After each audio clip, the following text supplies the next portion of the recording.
ඊළඟ නායයන් අද නාය යනවා කියලා අපේ පළාතලෙම ඔක්කොම කඳුළු අපි කොහෙට ගෙනියනවද කියලා. ඔය ඊ ආපු එක නේද? ඔව් අන්න ඒක පැහැදිලි කරා නම්. ඒකට අනුව ගත්තොත් මුළු නුවරම කොහේ හරි යන්න ඕන. මම හිතන්නේ ඇත්තම කිව්වොත් මට දැනෙච්ච දේ ඒක දැක්ක ගමන් ඒක ඇඟ බේර ගන්න දාපු එකක්. කෙලින්ම කිව්වොත්. අපිට ඒ කියන්නේ මේ ඔක්කොම ප්‍රාදේශීය ලේකම් කොට්ටාස නම් කරලා තියෙන්නේ මොනවද ඒක නැත්තේ? අපේ 20ම නම් කරලා තියෙනවා. එහෙම එකක් අපිට වැඩක් නැහැ. අපිට කියන්න ඕන මෙන්න මෙතන මේ පාසල තියෙනවා, මෙතන මේ සුරක්ෂා මධ්‍යස්ථානයේ තියෙනවා, මිනිස්සු මෙතන වෙලා තියෙනවා. එතනින් කොහොමද වෙන තැනකට මෙතන සුරක්ෂිතද නැද්ද කියලා. ප්‍රාදේශීය ලේකම් කොට්ටාස ටික ඔක්කොම දාලා නිවේදනයක් එව්වට පස්සේ ඉතින් දැන් අපි ඔක්කොම එකතු වෙලා ඔක්කොම අරගෙන යන්න ඕන නුවර වෙන කොහේ හරි. ඒක දැක්කත් දැන් නැහැ හැමෝම.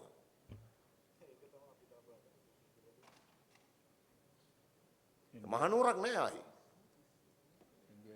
එහෙම ඉන්නවද? ඒ නිලධාරි මහතුරු එකට වක් කියන අය ඉන්නවද මොන හරි? ඊයේ නිකුත් කරපු නිවේදනය අනුව ගත්තොත් මහනුවර ගෙනියන්න වෙනවා ලංකාවේ වෙන කොහට හරි. අම්පාර පැත්තට, අනුරාධපුර පැත්තට, පොළොන්නරු පැත්තට වෙන කොහේ හරි මහනුවර ගෙනියන්න වෙනවා. ඒ ගැන තමයි අද අපේ සම්බන්ධීකරණ කමිටුවේදී වැඩිපුරම සාකච්ඡා වුණේ.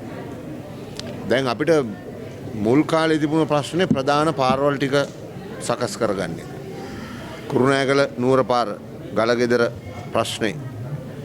දැන් ඒ වගේ අර ප්‍රධාන දේවල් ටික කරගෙන ආවට පස්සේ දැන් පාසල් පටන් ගන්න එක ඉදිරියට අත්‍යවශ්‍ය කාරණයක් බවට පත් වෙලා තියෙනවා.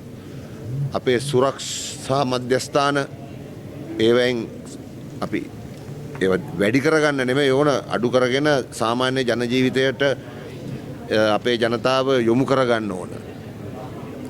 මේ මොන කටයුත්තක්වත් දිස්ත්‍රික්කය තුල අපිට විශ්වාසනීයව කරගන්න බෑ. ජාතික ගොඩනැගිලි පර්යේෂණ ආයතනය අපිට හරි නිර්දේශ ලබා දෙන තෙක් ඉස්කෝල පටන් ගන්න කිව්වට අර දාපු නිවේදනය අනුව ගත්තොත් ඉස්කෝල වලට තවත් ජනතාව ගේන්න වෙන්නේ පටන් ගන්න නෙමෙයි. ඉතින් ඒක අද අපි ගොඩක් සාකච්ඡා කළා. ඇත්තටම දැන් මේ ජාතික ගොඩනැගිලි පර්යේෂණ ආයතනය තීරණාත්මක වෙලා තිබෙනවා. දැන් අපේ කණ්ඩායම් 8ක් පහුගිය දිනවල ක්‍රියාත්මක වුණා. දැන් ඒක ටිකක් වැඩි කරලත් තියෙනවා. ඒකත් ප්‍රමාණවත් නැහැ. දැන් අද මෙතනත් යෝජනා වුණා අපි මේකට ජාත්‍යන්තර සහයෝගයක් හරි ගමුද කියලා. මොකද ජන ජීවිතේ යථා තත්ත්වයට පත් කරන්න නම් පදිංචි කරන්නේ කොතනද? මේ සුරක්ෂා මධ්‍යස්ථාන තියාගන්නවද නැද්ද? ඉස්කෝලේ පටන් ගන්නවද නැද්ද? කියන කාරණා සම්බන්ධයෙන් නිශ්චිත අපිට ක්‍රියාමාර්ග ගැනීමේ අපහසුාවක් තියෙනවා මේ වෙනකොට. මෙන්න මේ අපි කියපු මේ ආයතනය මගින් අපිට නිසි නිර්දේශ ලබා දෙන තෙක්. ඉතින් ඒ ගැන අද ගොඩක් සාකච්ඡා වුණා. ඒ සාකච්ඡාවේ අපි මතු කරේ මුළු අපේ ප්‍රාදේශීය ලේකම් කොට්ටාස 20ම වෙන කොහෙවත් ගෙනියන්න බෑ. ඒ නිසා හරියට නිශ්චිත තැන් ටික මේ වෙලාවේ අපිට අත්‍යවශ්‍යම නිශ්චිත තැන් ටික මාක් කරලා දෙන්න කියන එක.